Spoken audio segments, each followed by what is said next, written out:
നിങ്ങൾ കേൾക്കാൻ ചെവിയുണ്ടെങ്കിൽ കേൾക്കുക. ഞാൻ ഒരു കാര്യം പറയാം.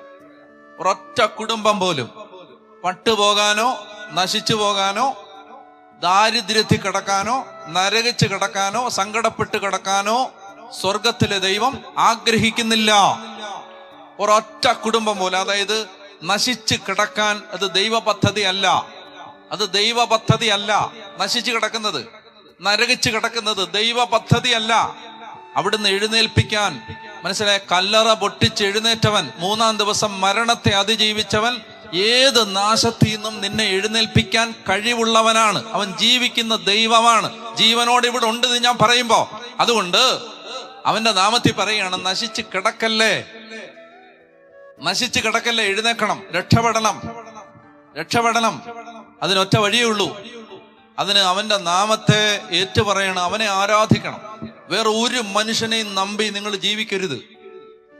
വേറെ ആരെയും നിങ്ങൾ പ്രതീക്ഷ വെച്ച് ജീവിക്കരുത്.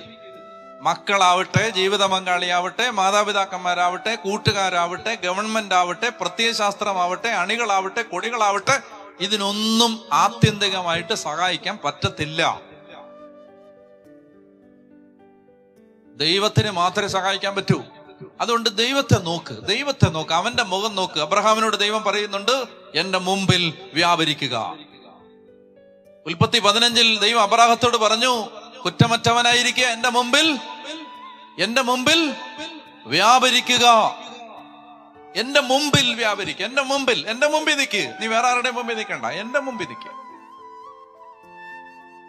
കർത്താവേ എന്ന് പറഞ്ഞ് ജീവിക്കണം, കർത്താവിനെ ലക്ഷ്യം വെക്കണം. ഇടം വലം തിരിയരുത്.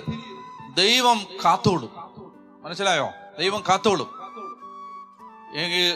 അത്ര ഉറപ്പുണ്ട്. ദൈവം കാത്തോളും. ഒരിക്കലും ദൈവം കൈവിട്ട് കളയത്തില്ല. വാക്ക് മാറാത്തവൻ ദൈവം മാത്രമേ ഉള്ളൂ. അവിടുന്ന് വ്യതിചലിക്കത്തില്ല, ഇടം വലം തിരിയത്തില്ല. കൂടെ ഉണ്ടാവും എന്ന് പറഞ്ഞാൽ കൂടെ ഉണ്ടാവും. സഹായിക്കുന്ന ദൈവമാണ്. ഏലയാസർ, ദൈവം എന്റെ സഹായം, ദൈവം എന്റെ പക്ഷത്തുണ്ട്.